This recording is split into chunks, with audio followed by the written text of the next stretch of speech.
Good evening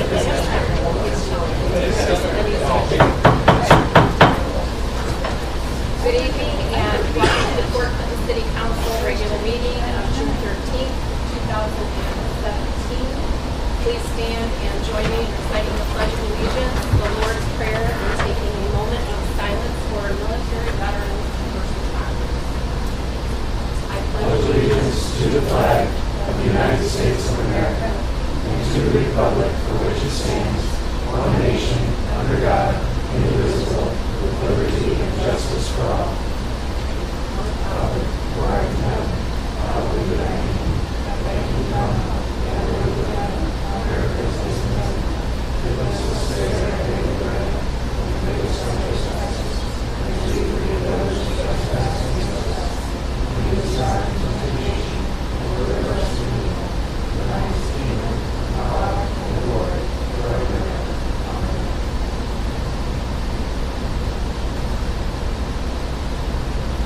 Thank you.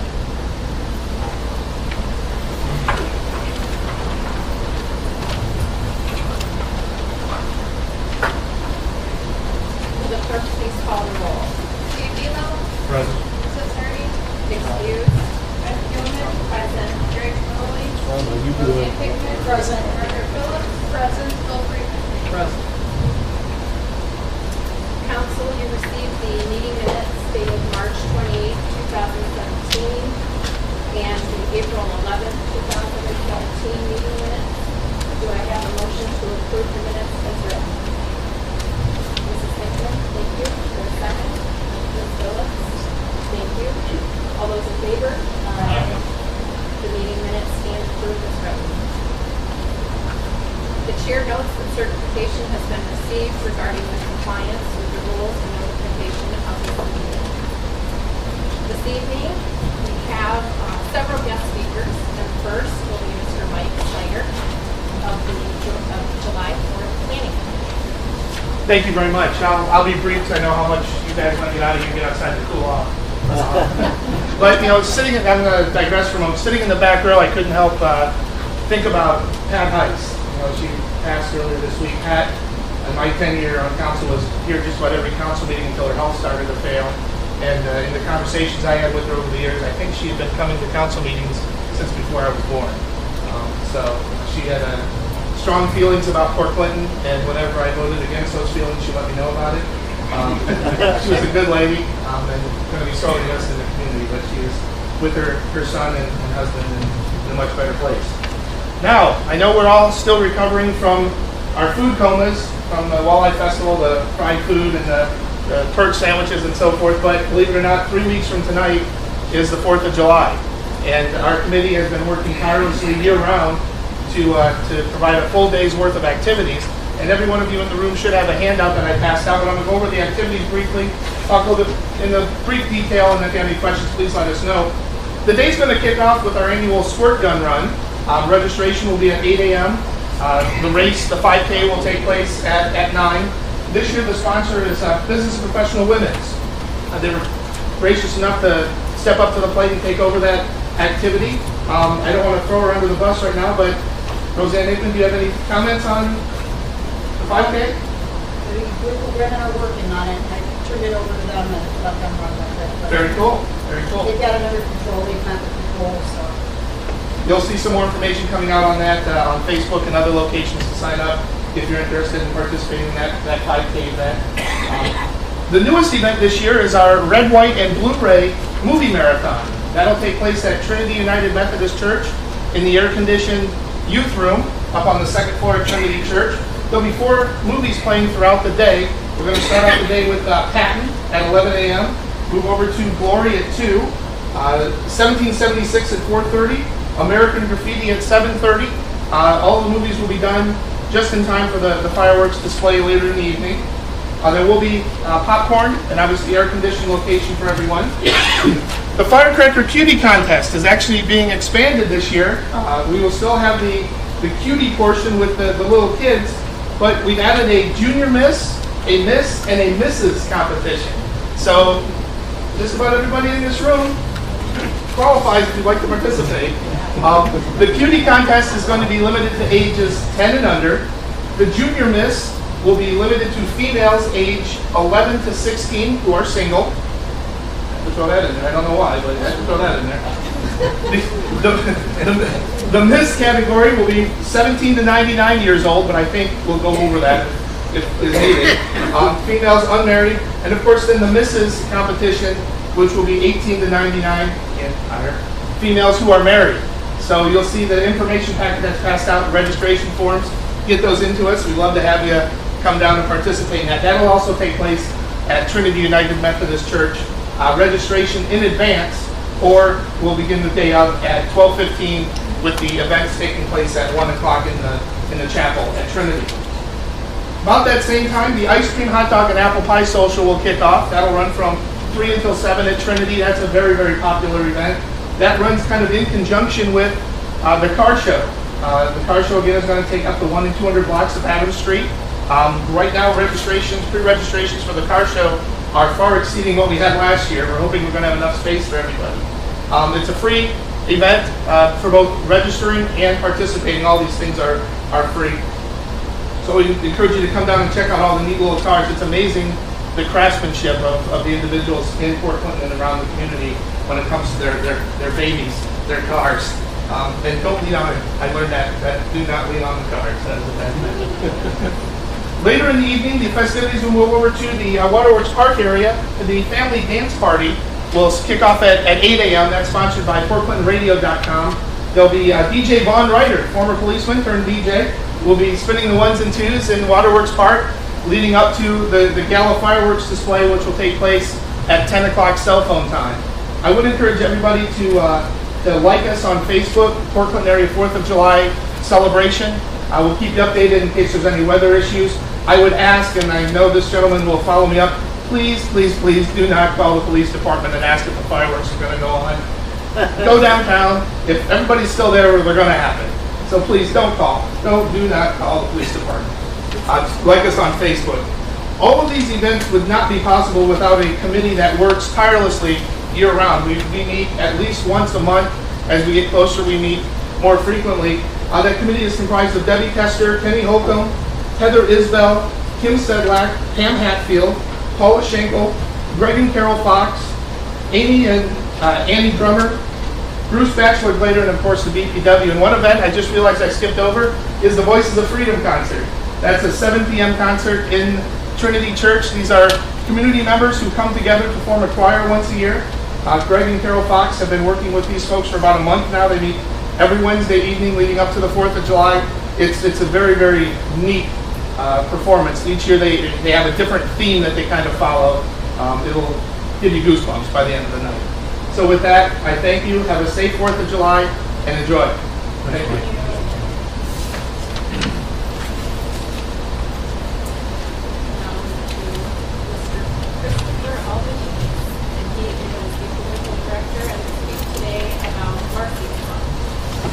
Madam President, thank you so much for the opportunity to be here. I was coming across the bridge and thinking about the next time I could have the opportunity to come to Port Clinton. And Mike, you sold me. I know exactly when I'm coming back and forth. That sounds fantastic. We're going to have all the Marcy's Law employees register for all those events. My name is Chris Albanese. I'm the political director for Marcy's Law. This is Emily Hunter. She's the Northwest Regional Director. We are so thankful to have the opportunity to be here with you today to tell you just a little bit more about this campaign. Marcy's Law is a citizen-initiated constitutional amendment. And that's to say that there's a diverse coalition of individuals across this state who support victims' rights. And we're partnering with that grassroots coalition to collect signatures to place this amendment on the ballot this November. The amendment, the language that is Marcy's Law, is already certified by the Attorney General, so the language cannot change from its present form. In 25 other states, this language is ingrained in their constitutions. So I believe this is incredibly well vetted. And when Marcy's Law has gone to 5 other states to ask their voters if they would be interested in amending these equal rights for victims under the law, all 5 states answered with a resounding yes from their voters. That's Montana, the Dakotas, California, and Illinois. You know, we're really lucky in Ohio that we have great protections for victims already on the books through the Ohio Constitution and Ohio statute. We have fantastic provisions that protect victims and give them certain rights under our law. Unfortunately, one of the most important pieces to a right is the ability to enforce that right. And that is exactly what's missing from our state's laws. That's exactly what Marcy's Law is affecting to do under the Constitution, is giving equal rights to victims by giving them the ability to enforce those rights in the courtroom. Currently, the only way for a victim to truly have their rights enforced in an infraction of their rights would be to have a higher court overturn the case to the lower court and have that case redetermined, and then put that victim in the way of their tragedy one more time. You know, I'm sure we've all felt like victims at some point in our life. Cleveland Cavalier fans may feel like that today, and I truly mourn with them. I'm one of those, unfortunately. But during that period when you feel like a victim, all you really want is to be treated then thereafter with dignity and respect. And know for a fact that during that criminal justice process, you will not be re-victimized. And I believe that we as a state owe the people at minimum that. Marcy's Law has an 87% informed ballot polling. It's supported by an array of individuals from the city attorney general to township trustees, conservatives to liberals, prosecutors, sheriffs, major associations like the Buckeye State Sheriff's Association, nonprofits, and faith leaders alike. And it has all the money that it needs to get across the goal line in November. I'm very thankful for the opportunity to be here with you to tell you a little bit more about Marcy's Law, and also ask you to join us in support of this wonderful and worthy campaign. Thank you so much for your time, and I would be happy to answer any questions you may have.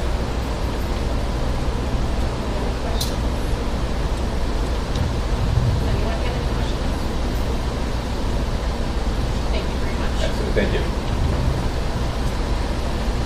Next we have is Jamie Meyer Grant of the Ottawa County Improvement Corporation. Well, Gabe invited me to attend the meeting today, and I think give an update on one of the ordinances that you're looking at later tonight on the agenda to do a third expansion of the CRA district to include the northern half of Perry Street from the birdhouses, condos, east to the State Route 2 overpass, to incorporate that commercial area into the district for the city. I believe it would be a third district that would essentially be set up, but when you look at it overall, it encompasses a majority of the downtown, both where there's industrial development opportunities starting on the west, extending all the way down Perry Street to include some of the commercial development opportunities along the street. And thank you to Gabe for working with this committee on my, request to consider expanding the district again to incorporate this last swath of land, I would say, within the city limits. I have been having some outreach with a business that's looking potentially at about a $5 million investment in this area that the new district would encompass, and the business is looking at a couple of other sites in the northern Ohio area that Port Clinton is a part of that mix. They're very serious about the Port Clinton site, I think, and are wondering what tools we have in our toolbox to maybe help them to set the Port Clinton site apart from the other locations. I do know that one of the other properties that they're looking at outside of the county currently does not have a CRA, so I think this incentive would definitely be a starter to push the Port Clinton site to become, that much more attractive. So I guess I wanted to come and just talk to you guys and say that I support the work that Gabe's doing, as well as the committee members to look at expanding the district. And I did run some general numbers on the $5 million commercial project as to what the taxes might be that it would generate on an annual basis, and then what taxes might be foregone for a certain period of time, just to kind of give council a feel for the total tax revenue that you look at having generated as a result of the project. And if you look at it, the total estimated taxes are roughly $80,000 a year. And that's based on the taxable value of the project, not the $5 million in total. So about $80,000 a year. And if you remember from some of the early conversations and ongoing conversations with the school district, is that one of the parts of the Ohio, of the law that surrounds the community reinvestment areas, that the school district needs to receive 50% of what they would have otherwise received had the abatement not been given. So that means they would have to receive at least $40,000 of that $80,000 if an abatement were to be granted. So if we looked at just a flat 50% abatement for the project, the city would look at foregoing $40,000 a year for up to 15 years in taxes to attract the investment to the community. So, but the other thing too to keep in mind is that a company would make application and they would identify what their desires are, what their wish list would be for the percentage and the term. But then there's a local negotiating team that reviews the application and has dialogue around what sorts of levels and terms you might be interested in offering to the project. The city has seats at the table, the county auditor, I think, city auditor, the school district has representation at the table, so it's a dialogue of stakeholders from the community that would be impacted by any sort of abatement of those taxes. So, and then that committee makes a recommendation back to council on what decision, if any, that they would make to move forward. So, does anybody have any questions about kind of where things are at with the addition of this property to the CRA district, or the taxes that would be foregone, or anything along those lines?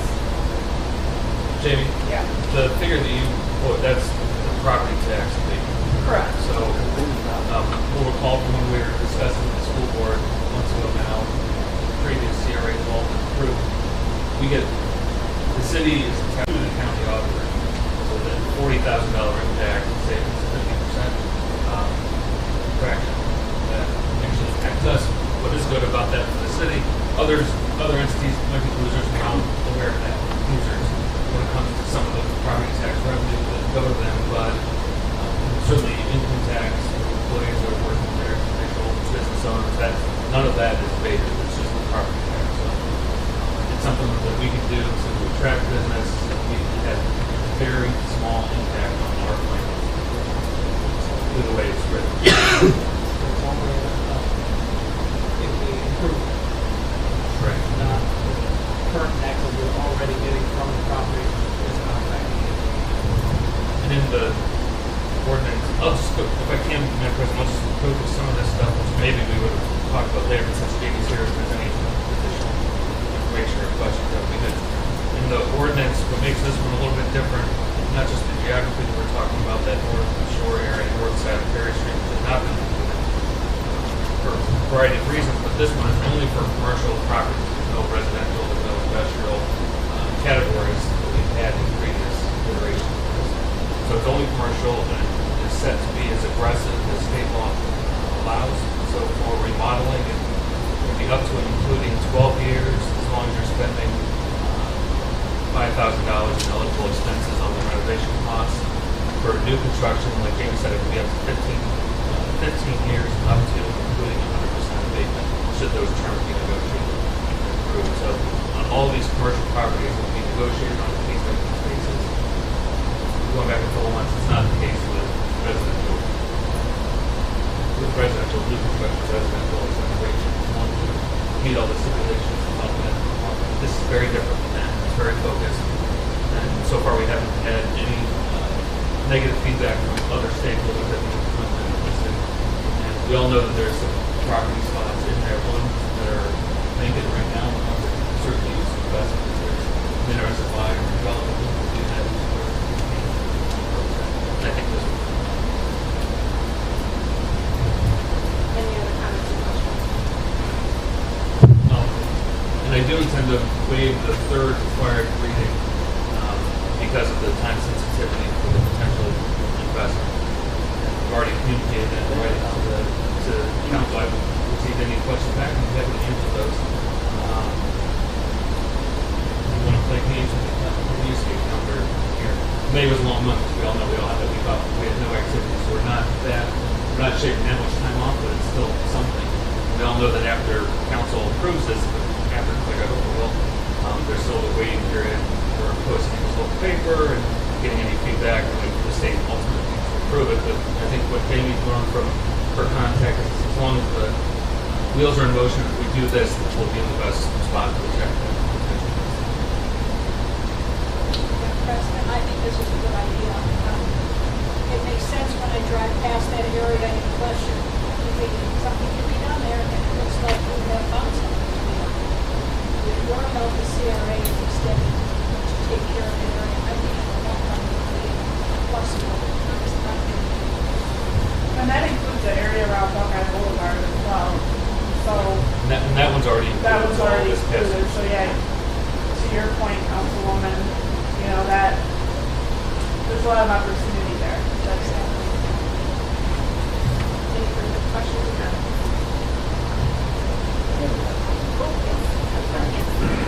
The reporting of the tax abatement, is that somewhat based on what the expectations are of the developer as far as jobs or revenue or things like that?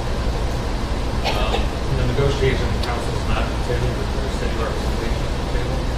The mayor appoints some folks to be part of the tax incentive review council. James are part of that. There's already an existing entity like that in the state, and those are the ones that are negotiating on a case-by-case basis. Ultimately, it comes back to the city council to approve it, just like it would. I think they did the township trustees for the Genoa Bank out by the old Walmart property. And the township ultimately approved that. yes, yes. So that's where they would weigh in. But there's a negotiating team that would be separate. And there's not really a sliding scale that says if it's under $5 million, it's X percentage. Every single project is looked at based on its own merit. And that negotiating team looks at the investment, the type of the business, the number of jobs, the types of jobs, all of those sorts of things to make a determination as to what might be a good fit for that project, if it warrants an abatement at all. Okay, if the developer says that's going to come to, be able to create so many new jobs or so many jobs here, and those types of things. Are there provisions for clawbacks if those expectations are not met? Yes, so one of the things that the state requires is that you have an annual review of every abatement that is active within the community. And that goes back to that structure that Gabe had said is in place. So every year, the negotiating team, the committee, would review every abatement in the city of Port Clinton that's active. And they would look and they would say, have they met their obligations for the total amount of investment or the number of jobs that have been created? And that team gets to evaluate that. And if they're not upholding their end of the bargain, you can decrease the abatement amount, or you can make a recommendation to cancel the agreement altogether. Clawbacks might be a little bit harder to do. We put that language in all of the documentation, but sometimes it's hard to do that. But the ability to cancel the agreement is something that we review on an annual basis, and we have to report that back to the state of Ohio. Why are clawbacks?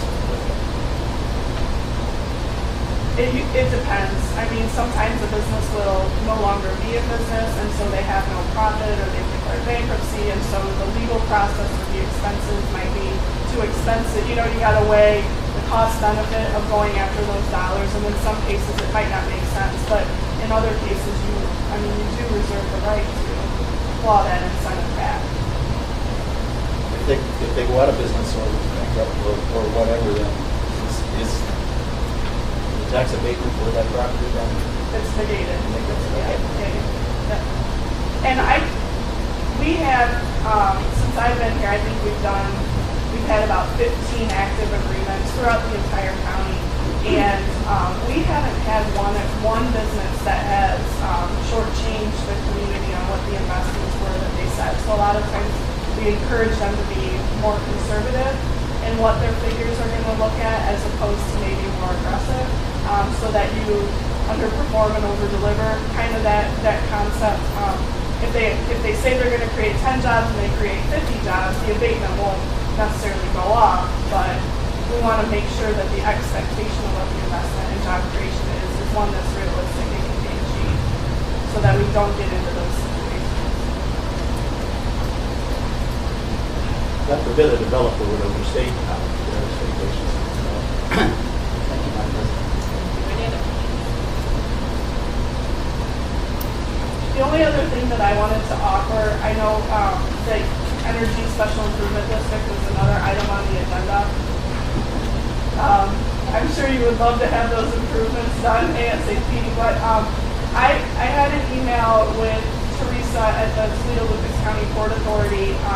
She had given me a little bit of an update on where some things stood, and my response back to her is our organization has committed to help with the formation and support of that PSID or PACE district, whatever you want to, however you want to refer to it. So I just wanted to remind or reinforce back to council that however we can help in moving that ball forward in the organization of it, that that commitment has not been made.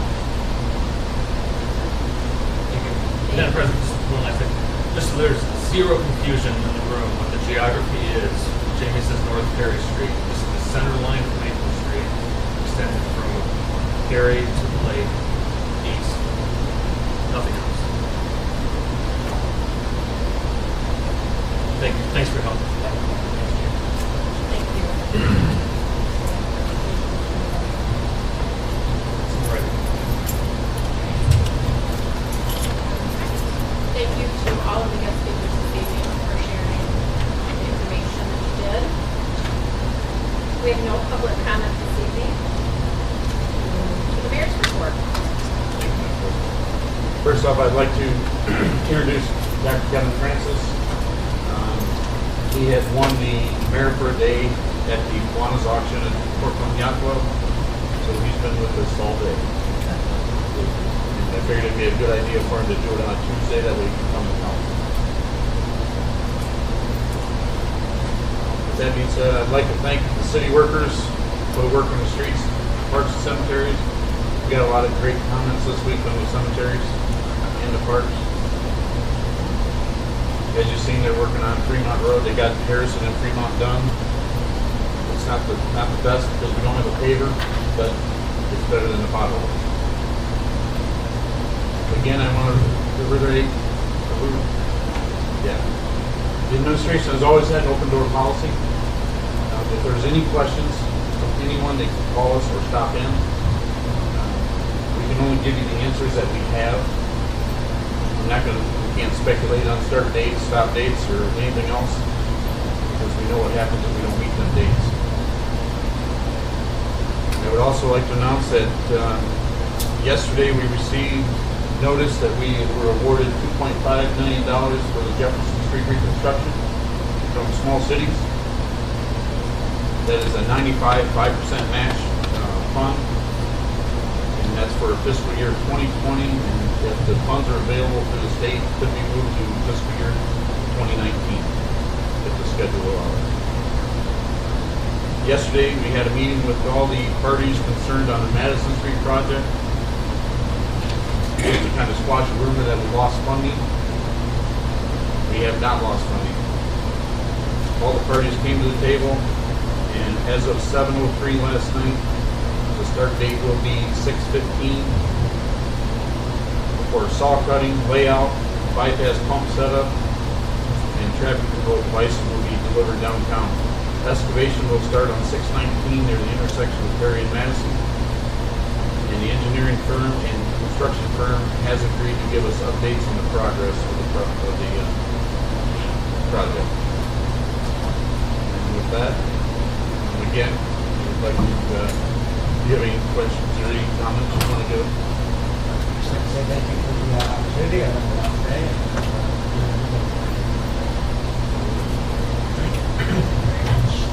The auditor is not with us this evening. Move to the treasurer's report. Nothing tonight, Madam President. The law director's report. Nothing done. Safety service director's report. Thank you, very proud of the efforts of the supervisors and our city workers. We've started to see the fruits of our labor that we put in this spring. The Jefferson Street project was a huge wind in our sails. It really felt good to get that project and get that award noticed. Very proud of how the parks and cemeteries look. They've been putting in a lot of hard work and energy to make them look that way. Brush pickup is going on. We will probably, if you've got a pile in front of your house, they work a grid. They will get you. My guess is that by Thursday they should be wrapping up. If you have any questions, just call City Hall. And last week, with the north winds, our beach crews collected over 150 dead fish. So thank you to our seasonal help for. It's not always a fun job, or it's probably a good episode of Dirty Jobs, but they did a really nice job of making sure people really got to enjoy our beach this weekend. If you saw how many people were on that beach, that's how it should look. So thank you, Madam President. Thank you. Police chief's report. Yes, I would just like to remind everybody, Sunday will be the Special Olympics torch run. Our athletes will be arriving in Put Bay around 2, then to Catawba. They'll be returning to Port Clinton around 5 o'clock, and then they will be running from Jefferson Street down Perry to Lakeview Park around 5:30. Their dinner is at 6 o'clock at Lakeview Park. Please come on, stand, cheer them as they run through the city streets, because I think they compete the following week in Columbus. That is all. Thank you, Madam President. Thank you. Fire chief is not with us this evening. Mayor Miller. I will have an update on the wetlands project at the next council meeting. We've got some paperwork that we're getting together, and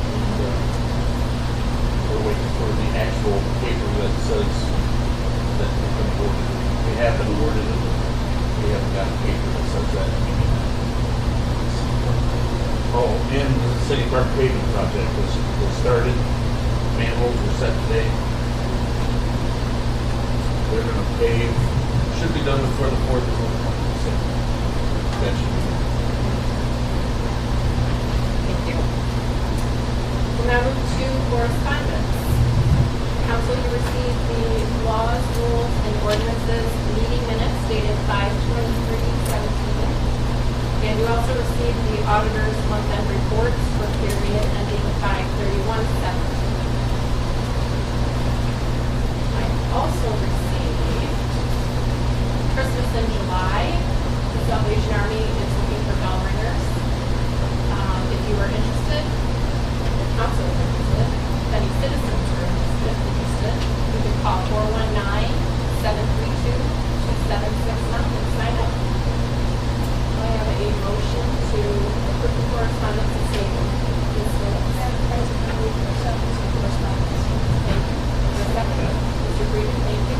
All those in favor? Aye. Correspondence is approved as stated. We will now move to the third reading of, the reading of ordinances and resolutions. We have no third readings. We will move to the second reading. Will the clerk please read by title and summary only ordinance 13-17?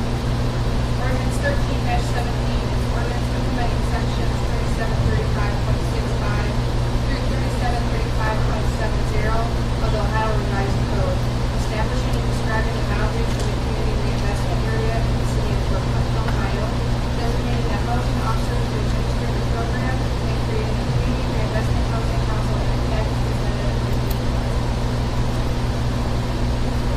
Does council wish to take any action on ordinance 13-17? Madam President, Mr. Leo. move to amend ordinance 13-17, section 4, subsection E, placing E for letter B.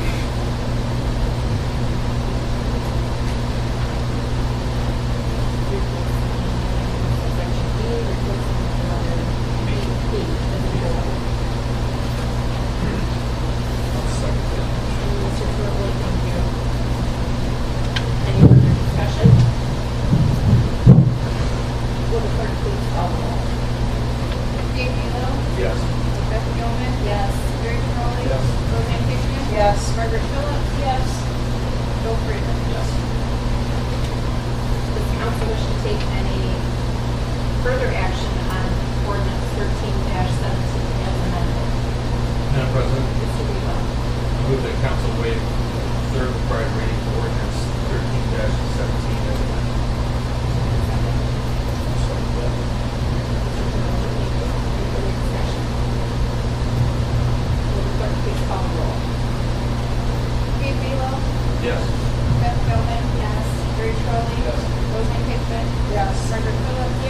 Freeman. Yes.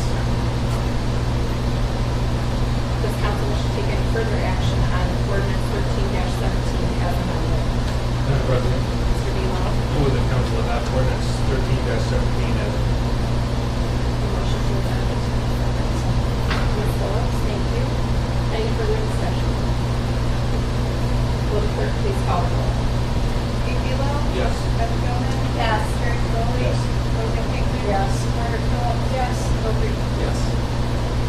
Ordinance 13-17 as amended has been adopted. We will now move to the new readings of ordinances and resolutions. Will the clerk please read by title and summary only ordinance 14-17? Ordinance 14-17, ordinance authorizing and directing the Director of Safety and Service to execute on behalf of the city a financing proposal from the Toledo Lucas County Port Authority in anticipation of the city establishing an Ohio Energy Special Improvement District and declaring an emergency. Does council wish to take any action on ordinance 14-17? Madam President, Mr. Bealow? move that council waive the three required readings for ordinance 14-17.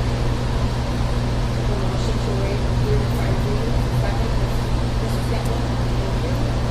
Any further discussion? Will the clerk please call the roll? Bill Freeman? Yes. Margaret Phillips? Yes. Roseanne Hickman? Yes. Jerry Crowley? Yes. Beth Gilman? Yes. Steve Belo? Yes. Does council wish to take any further action on ordinance 14-17? Madam President, Mr. Bealow? move that council retain the emergency clause of ordinance 14-17. A motion to retain the emergency clause. Second, Mr. Freeman. Thank you. Any further discussion?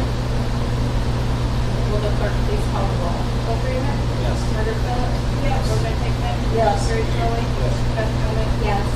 Steve Belo? Yes. Does council wish to take any further action on ordinance 14-17? Madam President, Mr. Bealow? move that council adopt ordinance 14-17. A motion to adopt ordinance 14-17. Ms. Phillips, thank you. Any further discussion? Madam President, Mr. Bealow?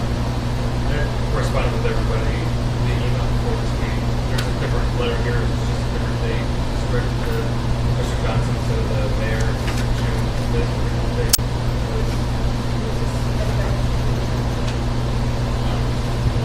Thank you. Any other discussion? Will the clerk please call the roll? Beth Gilman? Yes. Jerry Crowley? Yes. Roseanne Hickman? Yes. Margaret Phillips? Yes. Bill Freeman? Yes. Steve Belo? Yes. Ordinance 14-17 has been adopted. Will the clerk please read by title and summary only resolution 17-3? Resolution 17-3, a resolution authorizing pre-grant applications to the Ottawa Sandusky Seneca Solid Waste District and declaring an emergency. Does council wish to take any action on resolution 17-3? Madam President, Mr. Bealow? move that council waive the three required readings for resolution number 17-3. Motion to waive the three required readings. Second, Mrs. Hickman, thank you. Any further discussion? Madam President, Mr. Bealow? I believe all on the council are aware that there's an upcoming grant application for the items listed in section 1. Replacement sign for Lakeview Cemetery, replacement sign for Brookview Cemetery, and some benches for the cemetery. My understanding is that's all free money will be awarded, no match. With an upcoming deadline. Any further discussion? Will the clerk please call the roll? Steve Belo? Yes. Beth Gilman? Yes. Jerry Crowley? Yes. Roseanne Hickman? Yes. Margaret Phillips? Yes. Bill Freeman? Yes. Does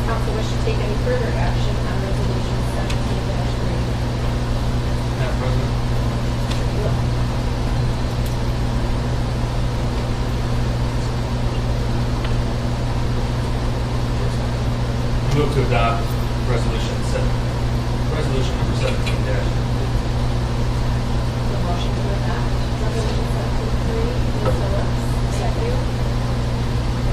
Any further discussion?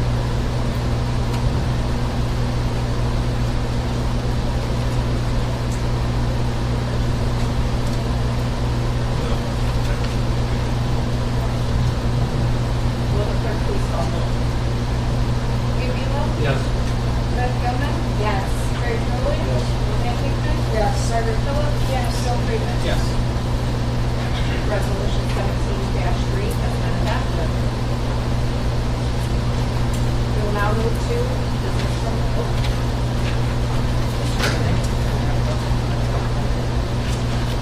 Mrs. Hickman.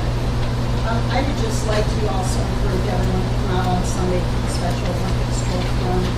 I am the president of the FOPA of Ottawa County, and this is our philanthropy. And if you could just see the faces of these athletes when we're all out here running with them. I don't run with them, I just go out there and support them. Who might go on? But please come out and support them. The picnic is free, come join us.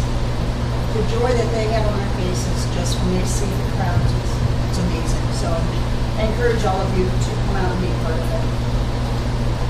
Thank you. Thank you, Madam President. Ms. Phillips. Thank you, Madam President. This past week, I went for another ride with the Safety Service Director. Those are always an eye-opener, and my fellow councilmen have not yet done so. It's a good thing to see. We have some people who do a beautiful job of next to nothing at their homes, but they always look neat and clean. And then we have some others. I've also noticed that there isn't quite as much grass covering up the manhole covers. And I think that is because people are paying a little more attention. I just wish the rest of them would take a better look at it. That's the primary plan. The second thing that I wanted to say is 2 weeks from this evening, the Laws, Rules, and Ordinance Committee will be meeting, that's Mr. Trolley, Ms. Gilman, and myself. We are having an open meeting so that those who wish to discuss, make a comment, or just find out what's going on with the whole medical marijuana thing, come ahead, join us, and let's see if we can make some sense out of the 81-page bill which promoted this medical marijuana initiative. And we're just trying to explain it to you. Do not know if we will come to any kind of agreement that evening because I don't think we know enough about it yet. And it changes from hour to hour in the newspaper, so I don't know. Thank you, Madam President. That would be helpful. Thank you, Ms. Phillips. Mrs. Gilman. Thank you. This Wednesday, June 15th, is World Elder Abuse Awareness Day, and I know it's not the city limits, but outside the city at Riverview, they're going to have a meeting at 10 a.m. It'll acknowledge the number of cases in Ottawa County that were elder abuse. They're going to set 71 flags. That's how many purple flags. It represents the cases that were investigated just in Ottawa County. That number I know is pretty large. The Ottawa County Task Force on Aging will be there, the Ottawa County Commissioners and community members. They're asking everybody to meet right outside by the sign, 10 a.m. on the 15th. It's just important to lose that kind of awareness. Now, through August 18th, every Tuesday, Thursday, and Friday, from 11:30 to 1 is the summer lunch program. That's free for kids any age. There's no income requirements. I shouldn't say any age, it's 3 to 17. If there's no residence requirements, no income, the kids can get a free lunch, they can do a craft. It happens at Lakeview Estates Community Room and also the West End Community Site. And also I want to thank the Greater Port Clinton Area Arts Council. They held their 24th annual Arts in the Park. Always a great time. Lots of vendors. A little warm, but there was shade in the trees. They have an art walk June 22nd from 5 to 8 downtown. It's a great way to get out and see the community and participate. Just want to thank them for what they're doing in the area. A couple new businesses in town, Ma's Kitchen. That day of dinner there, it was really good when I was there. The service was good. I go back again, and I see there is an Anytime Fitness opening in that same plaza. I don't know much about that, but it's good to see activity coming to the area. What's happening with the CRA, I hope that will take some more development. Things moving forward for them. That's it, Madam President. Thank you. Just emergency services meeting next Tuesday at 5. Thank you, Madam President. The Finance Committee meeting is scheduled originally for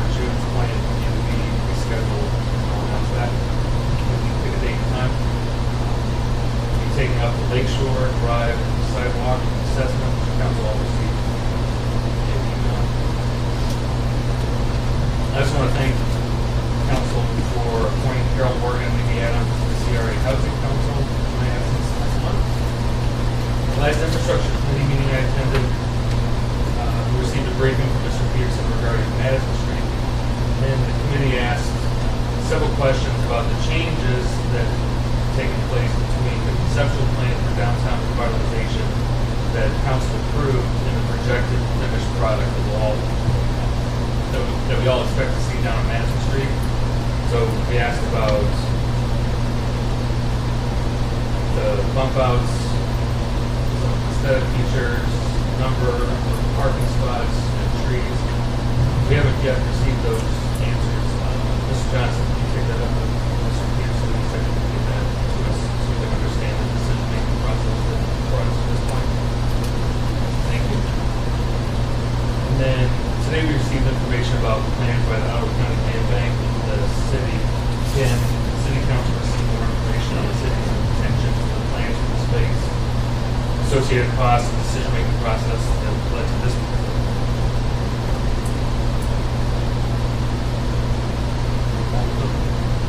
No, just like. Thanks to all for approving the CRA tonight, and thanks to all organizations who contributed to making the walleye successful. Walleye successful. Walleye festival successful. That's all I have, Madam President. Thank you. Thank you, Mr. Buell. Seeing no further business, Madam President, I move that this August body adjourn. Second. Mr. Ferroli, thank you.